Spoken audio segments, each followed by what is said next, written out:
नमस्कार दोस्तों, स्वागत है आपका जैन इन्वेस्टर्स यूट्यूब चैनल में। आज तक मैंने लगभग 150 से ज़्यादा शेयर्स का एनालिसिस किया है, पर मैंने आज तक ऐसे आंकड़े नहीं देखे हैं दोस्तों। कहने को तो ये शेयर जो है वो 1 साल से थोड़ा ज़्यादा ही पुराना है। 9 अप्रैल 2021 को ये लिस्ट हुआ था, पर इसने तब से अपने शेयर होल्डर्स के पैसों को लगभग 5000% से बढ़ा दिया है दोस्तों। लिस्टिंग 40 रुपए पर होने के बाद इस शेयर की कीमत 1 साल 4 महीनों में 2057 रुपए तक पहुंच चुकी है। 1 साल पहले इस शेयर की कीमत अगर देखें तो 338 रुपए थी, और 1 साल में ये इस शेयर ने अपने इन्वेस्टर्स को 509% का रिटर्न दिया है। मतलब अपने शेयर होल्डर्स के पैसों को सिर्फ एक ही साल में इस शेयर ने 6 गुना से भी ज्यादा कर दिया है। तो आइए देखते हैं EKI एनर्जी सर्विसेज लिमिटेड के शेयर के बारे में। ये शेयर 50 इस शेयर का 52 वीक का जो हाई है दोस्तों 3150 रुपए का है, और इस प्राइस से अभी ये 53% नीचे आ चुका है। 21 जनवरी को अपना ऑल टाइम हाई छूने के बाद इस शेयर की कीमतें लगातार नीचे आ रही है। पिछले 2-3 महीनों से ये शेयर 1750 से लेके 2250 की जो रेंज है उसमें ट्रेड कर रहा है।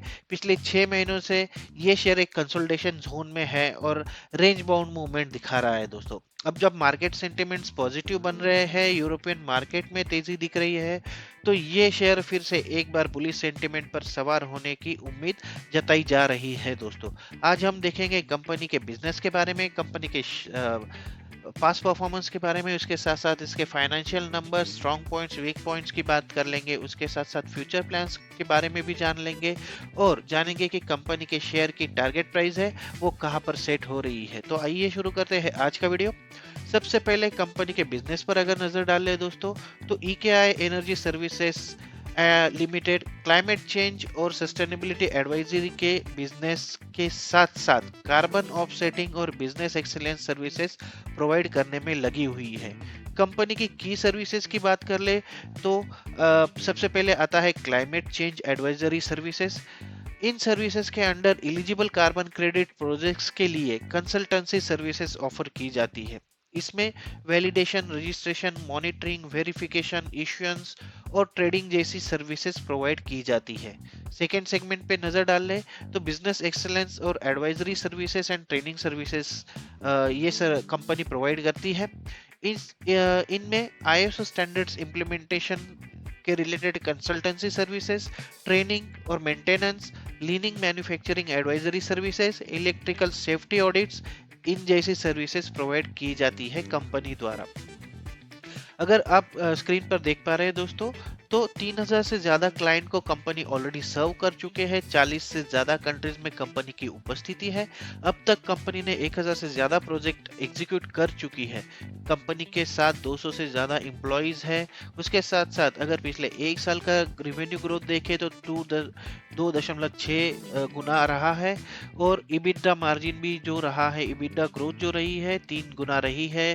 पैड भी 3 गुना से बढ़ा है कंपनी का, और कंपनी ने अपनी खुद की मैन्युफैक्चरिंग फैसिलिटी भी स्टार्ट कर दी है। कंपनी ने 2021 में अपना IPO लाया था, जिसके तहत 18.2 लाख इक्विटी शेयर्स इशू किए गए, और कंपनी ने 18.6 करोड़ रुपए जुटाए। IPO में शेयर की इशू प्राइस जो थी वो 100 से 102 रुपए रखी गई थी, लेकिन अभी ही कंपनी ने 100:1 बोनस दिया है अपने शेयर्स को, जिसके बारे में हम आगे भी बात करेंगे दोस्तों। अब कंपनी के बिजनेस की बात कर ले दोस्तों, तो एग्जिस्टिंग और न्यू बिजनेस की बात करें तो एग्जिस्टिंग में solar energy, wind energy, hydro energy, energy efficiency project, waste management, sewage treatment plant, ये सारी सर्विसेज कंपनी प्रोवाइड करती थी। ये सारे बिजनेस आते थे। इसके बाद nature based solutions, community based project, green hydrogen, ये कंपनी ने कुछ नए प्रोजेक्ट्स है, कुछ नए बिजनेस है जो जिसमें कंपनी ने अपने आप को इंटर किया है, और इन प्रोडक्ट्स में कंपनी एंट्री करने जा रही है दोस्तों। अब देखेंगे कंपनी के क्लाइंट के बारे में। अगर देखें तो इंटरनेशनल क्लाइंट की लिस्ट में काफी अच्छे अच्छे नाम है। वर्ल्ड बैंक का नाम भी शामिल है, इंटरनेशनल मॉनेटरी फंड का, यूनोप्स का है, सीमेंस है। इसके साथ साथ शेल सिंगापुर, वोक्सवैगन जर्मनी, बग्स Philippines, Helcom, Juan, Pacific light जैसी काफी जानी मानी कंपनियां कंपनी के क्लाइंट लिस्ट में शामिल है। अगर देखें नेशनल क्लाइंट्स के बारे में दोस्तों, तो नेशनल क्लाइंट्स में भी कोई छोटे मोटे नाम नहीं है। यहाँ पर Adani, renew, SB energy, Aditya Birla group, Torrent power, Acme, Greenko, Zomato, JSW, GMR, Jackson, Azure power जैसे बहुत ही पॉलीप्लेक्स जैसे काफ़ी बड़े-बड़े नाम शामिल है कंपनी के नेशनल क्लाइंट लिस्ट में। इसके साथ-साथ अगर पीएसयू क्लाइंट्स की बात कर ले दोस्तों, तो इनके नेशनल पीएसयू क्लाइंट्स में भी एनटीपीसी, एनएचपीसी जैसी कंपनीज़ है, ओएनजीसी है, मॉइल है। इसके साथ-साथ केएसईबी है, इंडियन ऑयल है, एचपी है, भारत पेट्रोलियम, यूपीसीएल, ओएफबी जैसी काफ़ी बड़ी-बड़ी कंपनीज़ है, जो इस कंपनी से सेवाएँ लेती है। अब नज़र डालेंगे दोस्तों कंपनी के ग्लोबल प्रेज़ेंस पर।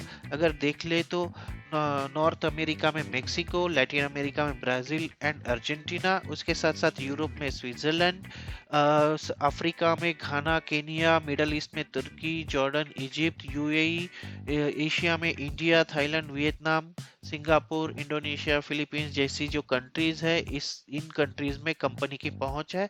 तो ग्लोबली ये कंपनी काफी जगहों पर उपस्थित है और इनका प्रेजेंस काफी अच्छा है ग्लोबली दोस्तों।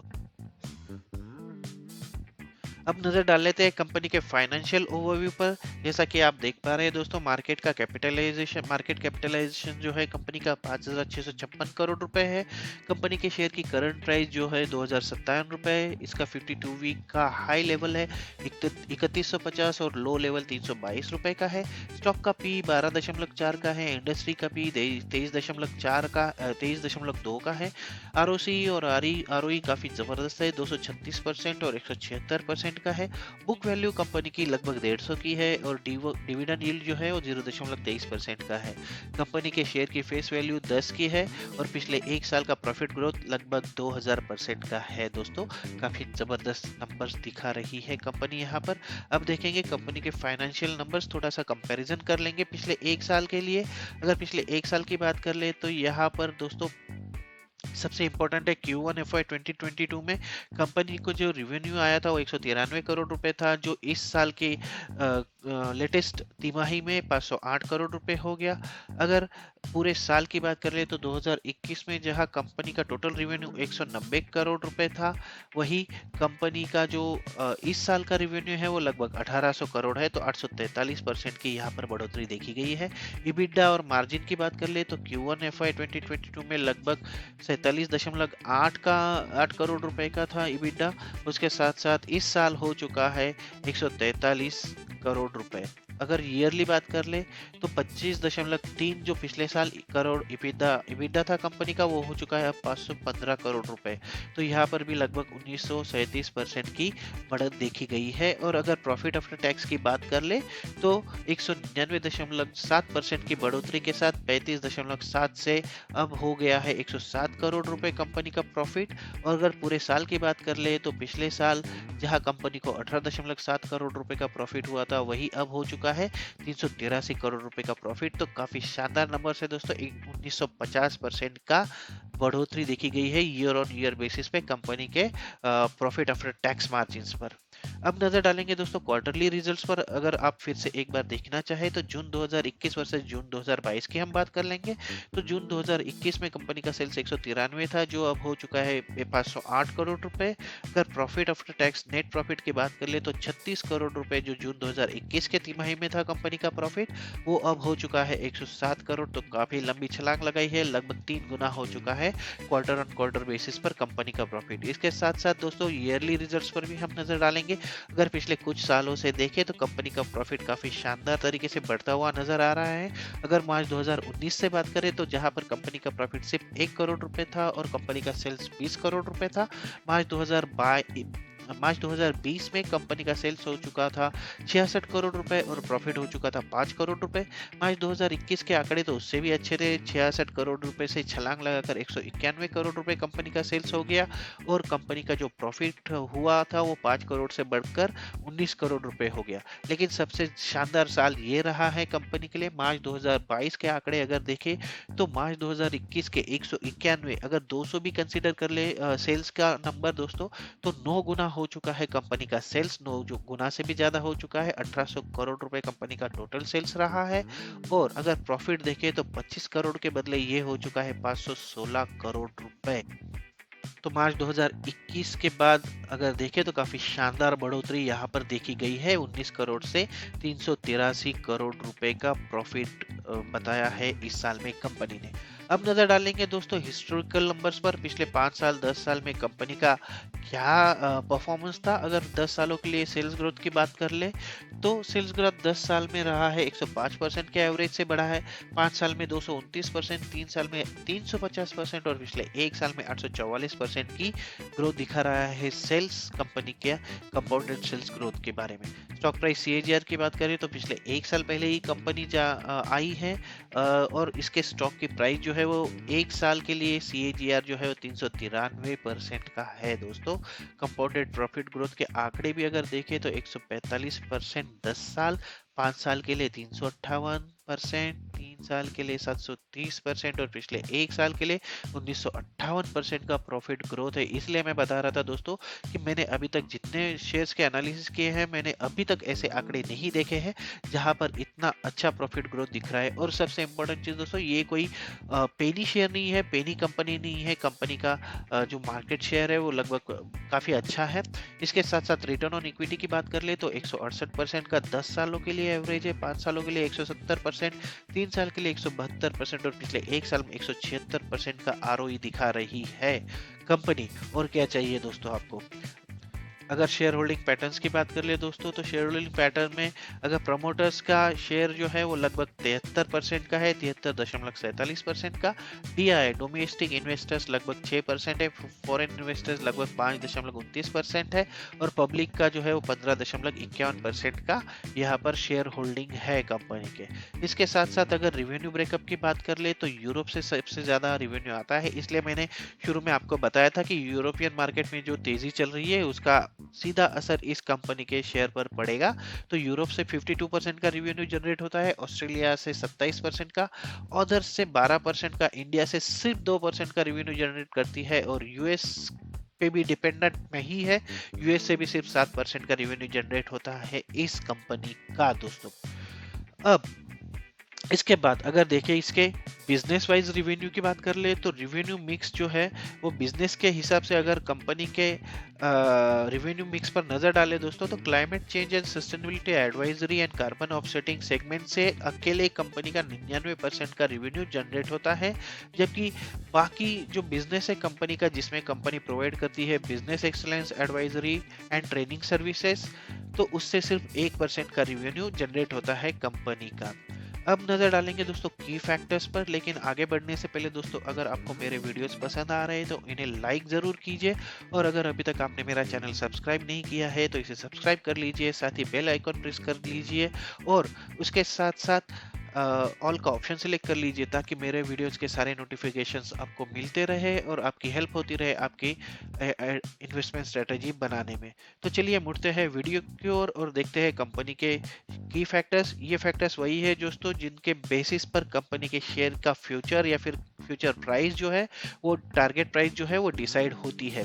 अगर पॉजिटिव्स की बात करें तो कंपनी ने बोनस इशू किया है। कंपनी ने मौजूदा शेयर धारकों को 100 के बदले 100:1 के अनुपात में बोनस शेयर जारी किया है, यानी सदस्य द्वारा इनके शेयर होल्डर द्वारा रखे गए प्रत्येक एक मौजूदा इक्विटी शेयर के लिए 100 इक्विटी शेयर अलॉट किए गए हैं दोस्तों। और इसके वजह से इसकी जो प्राइस है उसमें काफी डिफरेंस देखा गया है। कंपनी पर जो लोन है उसमें काफी कमी आई है और ऑलमोस्ट डेट फ्री हो चुकी है कंपनी। कंपनी का पिछले 5 सालों की जो प्रॉफिट ग्रोथ है वो जबरदस्त रही है, जैसे कि हमने सारे नंबर्स में भी देखे दोस्तों। 358%,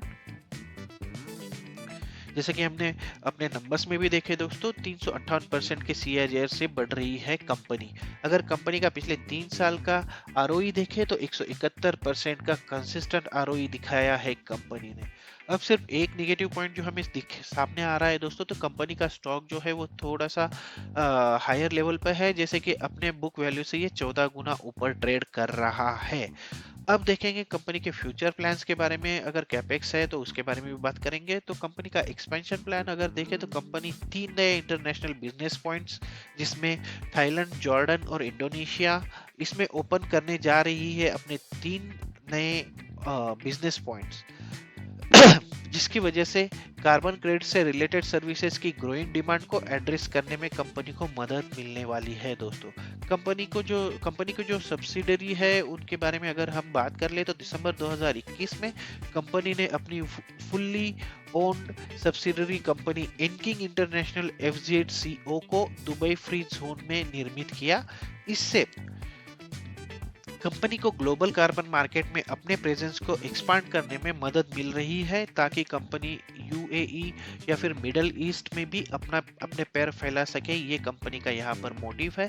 और अगर कंपनी के जॉइंट वेंचर की बात कर ले तो 17 दिसंबर 2021 को कंपनी ने शेल ओवरसीज इन्वेस्टमेंट बीवी नीदरलैंड्स के साथ एक जॉइंट वेंचर एग्रीमेंट किया है, जिसका उद्देश्य है ग्रीन हाउस गैसेस का इम्पैक्ट कम करना और नेचर बेस्ड सॉल्यूशंस के द्वारा इमिशन को बैलेंस करना। इसके तहत 6 जनवरी 2022 को कंपनी ने अपनी associate GHG reduction technologies private limited का निर्माण किया, इसको बनाया है। अगर ओवरऑल देखें तो समझ में आता है दोस्तों कि इन्वेस्टर्स को इस कंपनी के शेयर पर इतने बुलिश क्यों है और उनको इतना लगाव क्यों हो रहा है इस कंपनी के शेयर पर, जहां ये 5000% से बढ़ चुकी है पिछले 1 साल और 4 महीने में। तो अब देखेंगे कंपनी के टारगेट प्राइस के बारे में। अब तक हमने देखा कंपनी के फ्यूचर स्ट्रेटजी क्या है ओवरऑल इस शेयर पर। बुलिश सेंटिमेंट जो है वो बना हुआ है दोस्तों, और कंपनी भी एग्रेसिव प्लान्स पर आगे बढ़ रही है। जहां पर कंपनी का प्रेजेंस नहीं है, ऐसी जगहों पर कंपनी लगातार अपने प्रेजेंस को बढ़ा रही है। तो टारगेट प्राइस देखने से पहले एक बात मैं हाईलाइट करना चाहूंगा दोस्तों कि कंपनी का जो पीई रेशियो है शेयर का वो है 12 का, जबकि इंडस्ट्री का पीई रेशियो लगभग 24 का है। इस हिसाब से टेक्निकली अगर देखें तो कंपनी के शेयर एक रीजनेबल प्राइस पर अवेलेबल है। इसके साथ साथ कंपनी के क्लाइंट्स के नाम अगर देखें तो इसमें बहुत बड़े बड़े ब्रांड शामिल है, सिर्फ नेशनल नहीं इंटरनेशनल में भी काफी अच्छे अच्छे नाम इसमें शामिल है। तो इन्वेस्टमेंट के हिसाब से ये एक सिक्योर कंपनी मानी जा सकती है दोस्तों। इसीलिए अगर आप लॉन्ग टर्म के हिसाब से इसमें इन्वेस्ट करना चाहते हैं तो एक कंपनी एक अच्छा ऑप्शन साबित हो सकती है। अगर सारे फैक्टर्स को कंसिडर किया जाए तो अगले 1 साल में कंपनी के शेयर में कम से कम 40 से 45% की बढ़ोतरी होने की हमें उम्मीद है दोस्तों। और शेयर की प्राइस जो है लगभग 2800 से 2900 की लेवल छू सकती है, ऐसा हमारा मानना है। तो ये था दोस्तों EKI एनर्जी लिमिटेड कंपनी के शेयर का फुल एनालिसिस। आशा करता हूँ कि ये वीडियो आपको पसंद आएगा और आपकी हेल्प करेगा आगे की स्ट्रेटेजी डिसाइड करने के लिए। तो आज के वीडियो में बस इतना ही। मिलते हैं अगले वीडियो में एक नए शेयर के साथ, एक नई जानकारी के साथ। तब तक के लिए नमस्कार दोस्तों।